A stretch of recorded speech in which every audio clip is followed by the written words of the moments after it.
to the SIRI and BEK Show.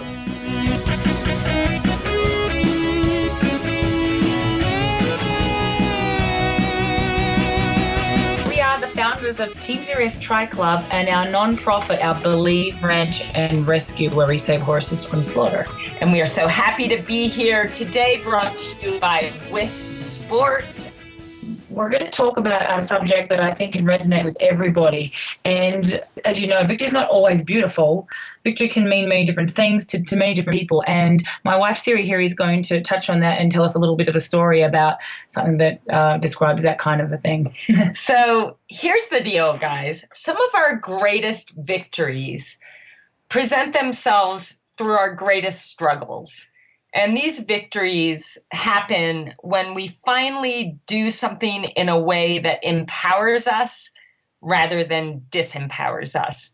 And we can celebrate that beautiful victory because we know in that moment that that experience will change our lives forever. And I have a story. So BEK, let's start. I had an athlete, and I'm going to call him by his real name because I'm so incredibly proud of him. Mm-hmm. And that's why I tell this story. But his name is Felipe, and my amazing wife was coaching him for about 2 years, and he was doing such an incredible job with you, wasn't he? And BEK, you came to me and said, I think Felipe is ready to join your squad. I think he can become a very strong professional male. What do you think? Will you take him on? And I said, well, if he'll move out here to Boulder and he's as good as you say he is, then yes, bring him out. So start us out with Felipe. Well, yeah, as a coach, I really sort of enjoy coaching the beginner and the entry-level athletes. I find that they're just so grateful. It resonates a lot with me because a lot of them have families and work full time. And Felipe was kind of a little bit different. We really clicked and got along really well. But I realized that this guy wasn't just your everyday age group athlete just wanting to finish an event. He actually had a lot of talent, and I could see that and see him improving and a great attitude. And that's the thing, when SIRI chooses her athletes, usually they're professionals. Very rarely she has age groupers, but she'll see something in them, and she's very selective about who she has. So. But all we knew is that he was an awesome athlete. He had a great attitude, and he was continually progressing, right? Yes. But you had never really trained him in person. So I decided, Felipe, I want to take you on. I want to be your coach. Can you move out here to Colorado? And what I loved is that right away he was willing to take that step, wasn't he? He moved out here and he was ready to go for it. And when a new athlete comes, I don't sugarcoat it at all. I say it's time to step up and you're going to reach all new levels.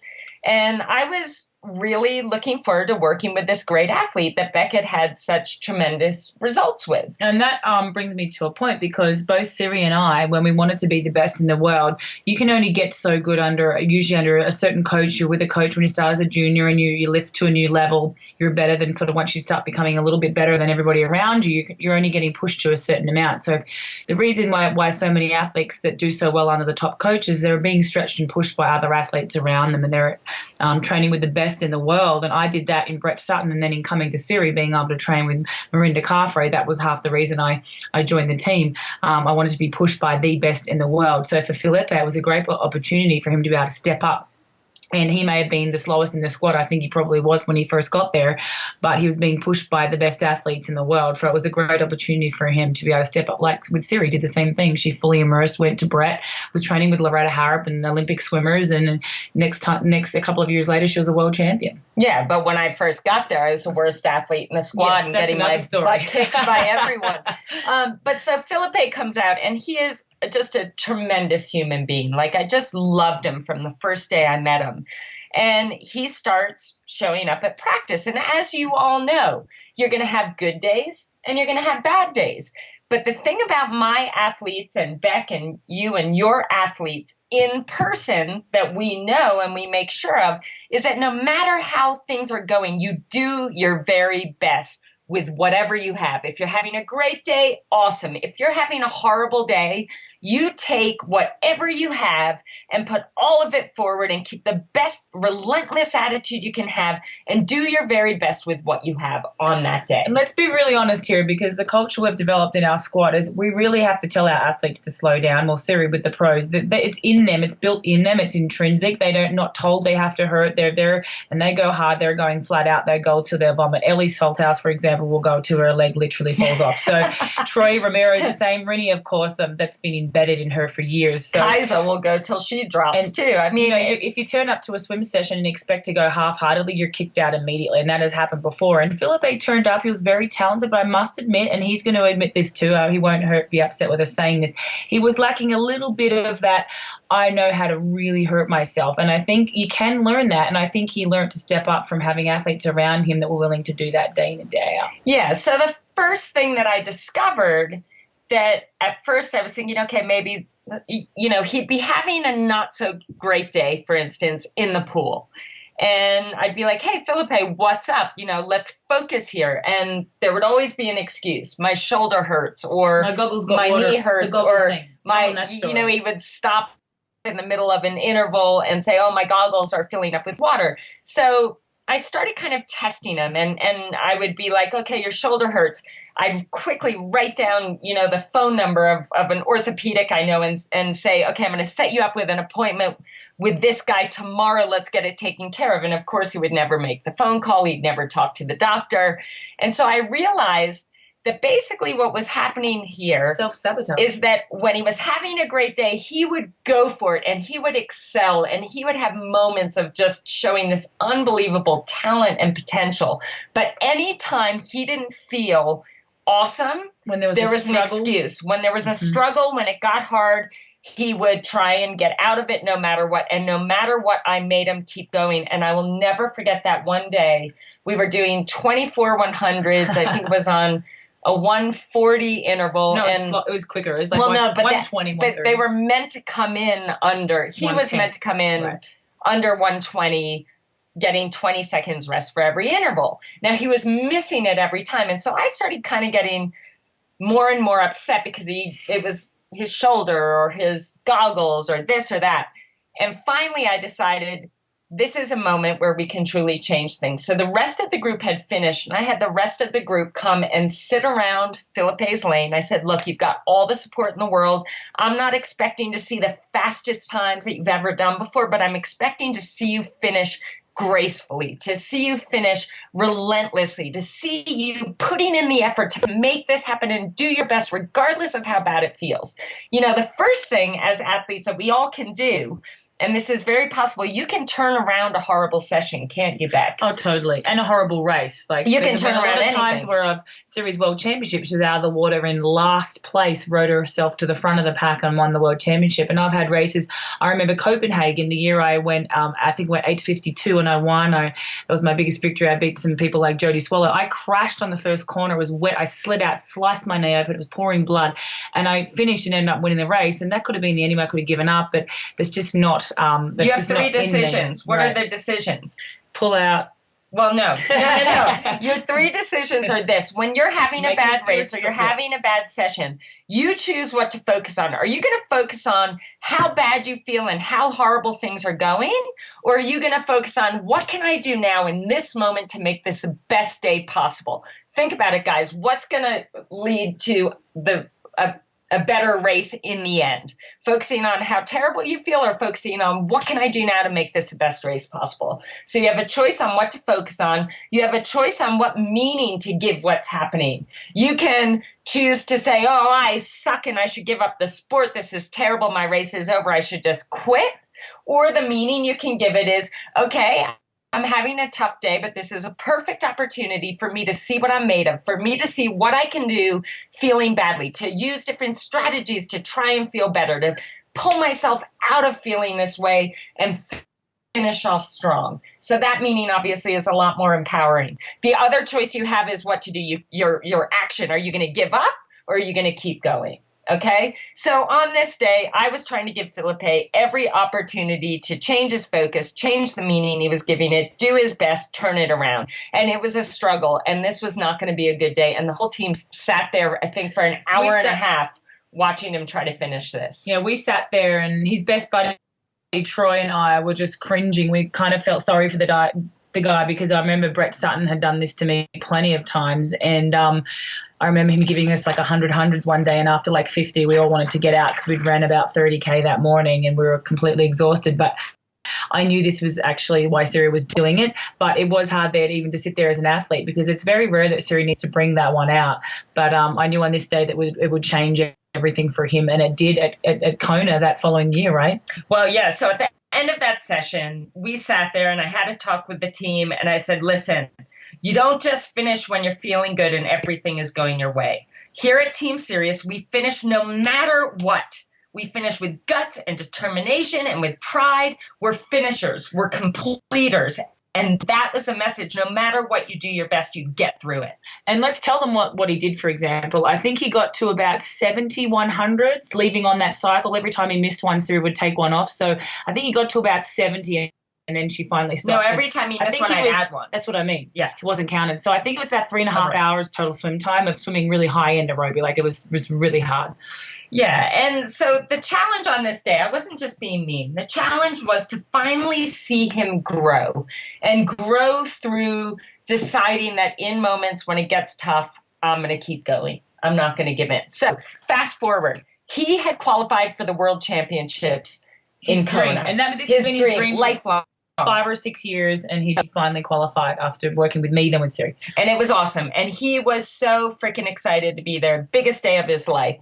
So he gets out of the swim. He has had the best swim of his life. He's gone 5 minutes quicker than he's ever swum the Ironman distance before. He's stoked. Gets on his bike, and within the first 200 meters, pow, flat tire. So he fixes a flat tire. I don't know this yet. But he goes another 400 meters, pow, second flat tire.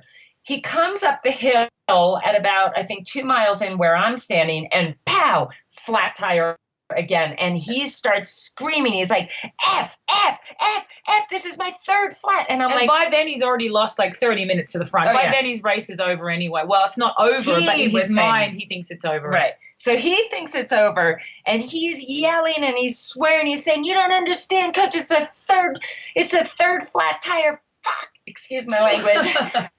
And I'm like, and I'm appalled by this, but I in this moment, I knew that this day was going to make or break not only his racing career, but his relationship with the Ironman World Championship in Kona.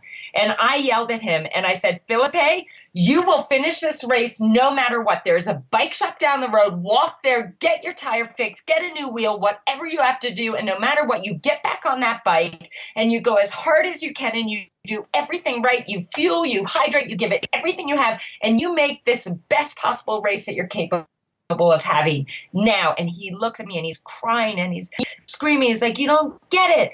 And I knew that if he finished this race, that was not only making a statement to the island and to this race, saying that no matter what, nothing is going to get in the way of me finishing this dream race that I've wanted to be at my whole entire life. Nothing will stop me from getting to the finish line. Nothing will get in my way of achieving my dream of being at the World Championships. So I walked away, and I was furious. He was upset. I was upset for him, but I know he was looking at me, and I'm feeling like a terrible person, thinking he's going to think I'm the biggest bitch on the planet, being so mean to him when everything's going wrong. So anyways, I get out on the course, and I'm following Rinny and Yvonne and Troy, who are out there racing, and I'm just so proud. They're just being relentless and struggling, but never giving up, and just being the tough competitors that they are. So, do you want to add anything on this moment? Well, I wasn't there that day. Oh, that was the year I didn't go to Kona, and I was tracking them, and Troy was having a really good day. He was suffering a little bit, having a really good day. Troy was there, right? Yeah, Rinny was coming in, having a great day. And I looked, and I noticed that his tracker was still working, and I thought, there's like a 3-hour gap there. I think he ended up losing maybe an hour and a half going to the bike shop and getting it fixed. But if you leave the course and enter on the same point, you actually can continue. So he left the course on the same point, went to the bike shop, got it fixed, entered back, and I don't know many people, I actually reckon maybe 1% of the population would have the guts to do this, got back on his bike at the same point where he saw SIRI and started the race from there. And he'd by then lost about 2 hours. Yeah. And so I'm here kind of assuming That he's pulled out. Because history had shown you told me that he's probably pulled out. That history had shown that was a most likely decision he was going to make. But anyways, my phone rings after everyone else had finished. It was about 10 o'clock at night, 11 o'clock at night. And I answer the phone, and it's Philippe. And as he starts talking to me, tears are welling up in my eyes as I'm listening to his voice. He is ecstatic. He's like, Coach, I did it. It took me 2 hours to finally get my wheel and get started, but I got back on. And I just said, I'm going to ride as hard as I can. And there was always somebody to pass. And I never gave up. And I stayed positive. And I stuck to my nutrition plan. Then I got out on the run and I did everything right. And I pushed from start to finish. I had the best race I was capable of having. And he had so much excitement in his voice. And I had tears coming down my face. And I told him, Philippe, I have never been prouder of you than I am right now.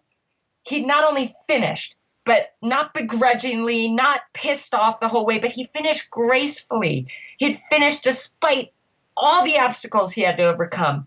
And he finished, he was grateful, he was excited, he was passionate, and he had proven to himself and to me, of course, and everyone around him, and to the island, which I think is so incredibly important, that nothing was going to stop him. Nothing was going to beat him. He was up for any challenge, and he could roll with any punches, and he'd proven to himself that he was resilient, he was relentless, and no matter what, he was a finisher. And that forever is going to change his life, not only as an athlete, but as a human being. He now knows that no matter what comes his way, he has everything he needs inside of him to not only finish it and do the best that he can, but to have it be something that he grows from and that literally gives him more confidence in life and in sport. It was amazing. Yeah, and to put it into perspective, he was out there for 3 hours more than he normally would be. He's usually doing it around between 9.5 hours, 10 hours, and he was probably out there, I think he did around 12.5 hours that day. So he was out there for 3 hours longer, but he still was able to handle everything that was thrown at him. And I think he's made amends with Madame Palais in Hawaii, and I think next time he goes back, I think it's going to be a different story. Yeah. So, Beck, from all your experiences that you've had in racing, what do you think is a lesson from this for everyone? Well, does everybody know your story about the World Championships? Maybe you should quickly summarize it, because it was just really briefly what happened, because you turned up, you weren't told you were racing. This is what I remember of. You turned up, you weren't told you were racing. The night before the race, finally they gave you a start. You were having a glass of wine. McKillie Jones joked, why are you drinking wine if you're racing? And you said, we're European, that's what we do. You turned up at the start line. Your bike was racked at the very last position, the worst possible spot. You came out of the swim last. I'll tell this from there, because you got to talk about the water bottle. Okay, so all right, guys. I don't know if we've talked about this yet, but if we haven't, let's recap it really quick. Yeah, I don't think that we have. Yeah. So, in the history of my World Cup racing, the meaning I gave having a bad swim pretty much meant that my race was over. And I raced World Cup too, and it's kind of true. If you're out in the second or third pack, unless you've got someone that's a gun rider with you, it's almost impossible to win the race. Well, that's what my definition was of it. Mine too. To that point, and you too. I raced World Cup, and that's exactly how I felt. My swim was bad, the race was over. Right. So on this day, it's a World Championship, and I get out of the water, and I am in near last place. And for some reason on this day, I decided to change the meaning that I gave a shit swim. Excuse my language. But I got out of the water and I thought, you know what? How far behind were you? Because I don't even know. 3 minutes. Oh my over 3 God, minutes. what were you doing? Yeah, who the hell knows? So she probably swam 21, and the other girl swam 18, 19. 17, 18, right. something. These were Olympic swimmers, mind you. So I get out, and thank God on this day I decide to change the meaning. And I decide, you know what? I'm in the shape of my life. I'm just going to put my head down and freaking go for it on the bike. I am going to ride until my legs blow off and just see how close I can get to the front. So I am drilling myself on the bike, just going as hard as I can. Wait, can I interrupt? Are you by yourself? I'm all by myself. She's all by herself, and the only little person cheering for her is her little mom who was there every way. With a red hat. You can still do it, Siri. Yeah. So I'm on my bike, drilling it. I catch the third pack. Keep riding hard. Boom, boom, boom. I'm just going as hard as I can. Snot everywhere, salivating. Catch the second pack. Oh my God, this is great. Head stays down. Boom, boom, boom. I'm just driving it to the front. And I get to the front pack on the last lap, or like half a lap to go. And I ride up to the front because she still keeps going. Like any smart athlete like me, I would sit at the back, save my legs, get my heart rate down. That's the goal. Well, sit there, like sit on and just suck wheel the whole time and just rest my legs after it. But no, not Siri. She was like Emma Carney. She'd go to the front and say, well, come on, take your turn. So I get to the front, and McKeely, bless her, I love her. She was like one of my greatest motivators. And Can I tell them who she is? McKeely Jones is a silver medalist at the Olympics, an amazing athlete, won several World Cups. So her main competition. In my main competition, she's someone that I just dreamed of becoming as good as. I ride up beside her. And McKeely, if you're listening, I don't know if you remember this, but she turns to me and she's like, well, that was ridiculous. Well, what'd you do that for? What'd you do that for? She knew because I had snot everywhere. She knew I'd been come from last, just going crazy on the bike to get to the front. And it kind of pissed me off because I felt like, as a good competitor, she was trying to get in my head.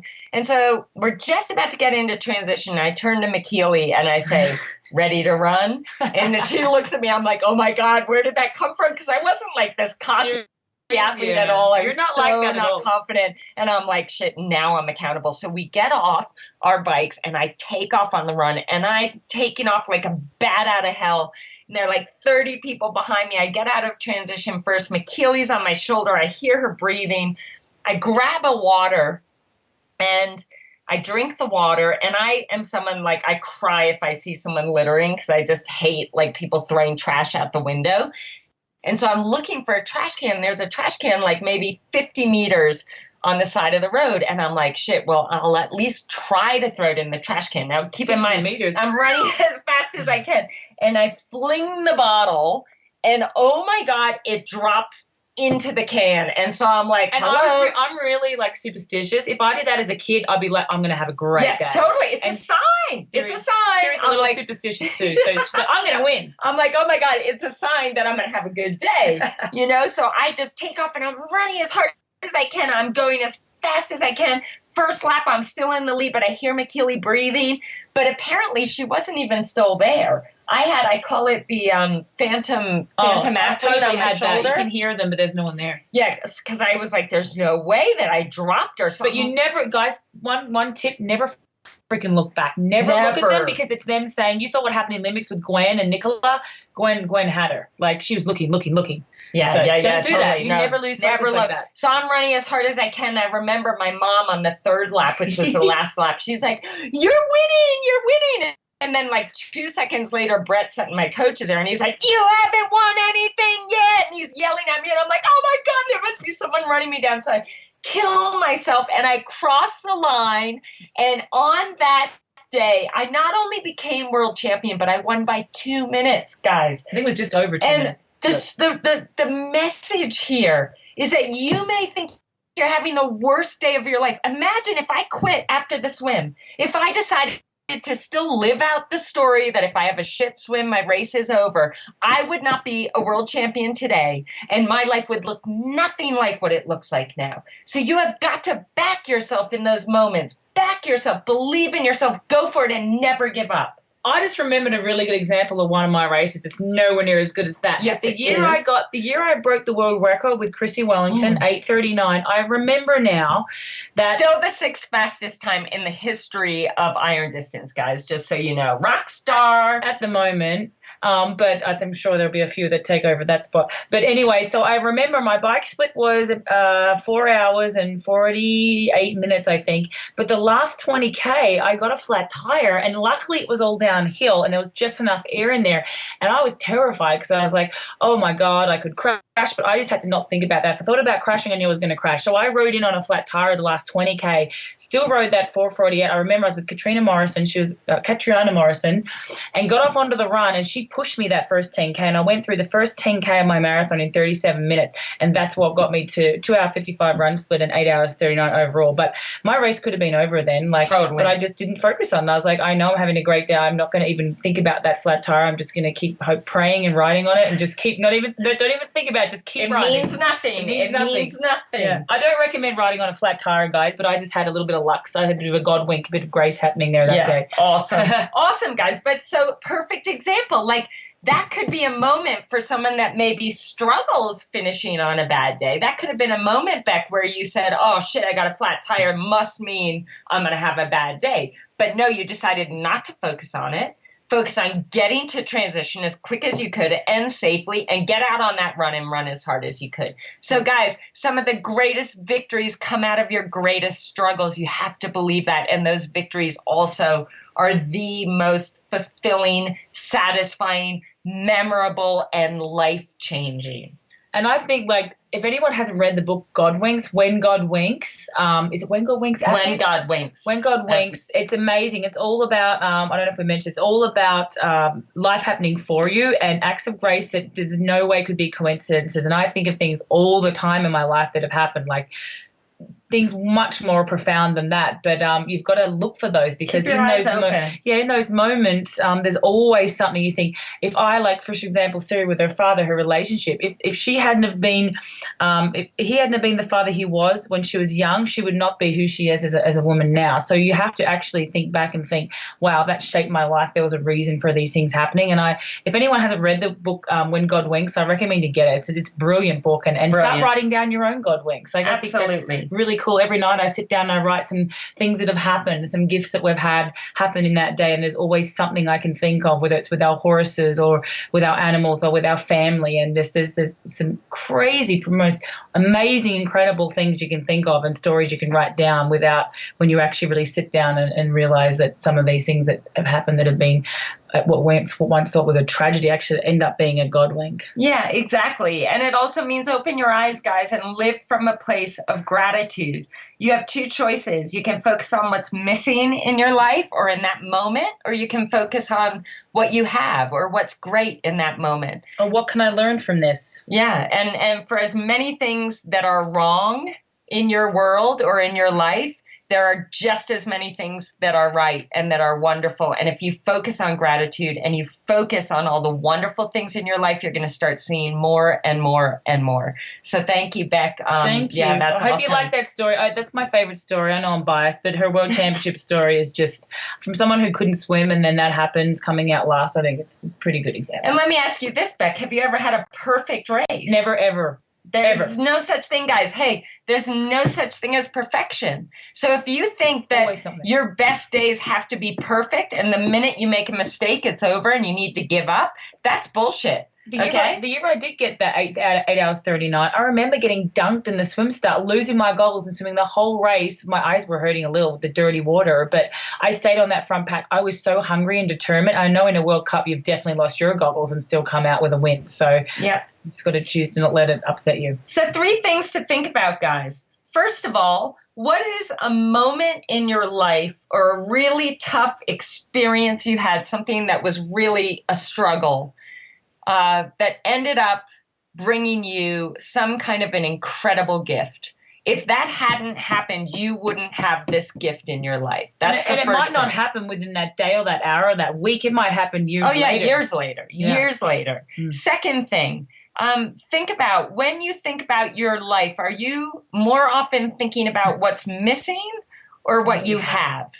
And then when you answer that question, is that serving you or is that hurting you? Yeah. And then the third thing, what are some things you can look at every day in your life? Wake up and think about 3 things you're grateful for. And then when you go to bed, instead of thinking about things that went wrong, how about you write down 3 great things that happened? Even if it was a rainy and cloudy day, but the sun came out for 2 minutes. Hey, that's a positive, right? Whatever. You can always find something good, but wake up with 3 things you're grateful for and go to bed thinking about the 3 things that you are happy that happened, you're grateful they happened, something wonderful that happened, something you learned, how you grew, whatever it is. Start your day and end your day that way, and you will see your life change, won't you, Beck? Yeah, exactly. I write down a little thing every night, 3 things I'm grateful for, and if I have a really good God wink that I really want to write down, I write that down as well. So we want to hear yours. You can actually write to us, guys. You can write to Wiz Sports by info@wizsports.com, WISPSPORTS.com, or teamserioustriclub@gmail.com. But I will spell that because it's not spelled the same way as Sirius. It's spelled with Siri's name. It's Team Sirius, TEAMSIRIUS, Triclub, TRICLUB @gmail.com. So you can send us in questions, guys. We're going to actually change it up a little bit. This has been a little bit of a pilot series for us. We've done 2 episodes. This is our 3rd one, and we're going to restructure it a little bit and introduce some new segments and some special guests. And we have some great connections, some awesome friends that we're going to be bringing on. So we're really excited about that. Follow us on social media. Team Sirius Tri-Club on Facebook, Siri Lindley on Facebook, Rebecca Key on Facebook, Instagram, on Twitter @Selts, SELTS, and Believe Ranch and Rescue on Instagram, Facebook, and our website, believeranchandrescue.org. From the world of women's sports, visit wizsports.com. And let's celebrate women in sport and the inspiration you all bring. So many. Keep it up. You're awesome. And in a world where you can be anything, guys, be kind. Love you all. Bye.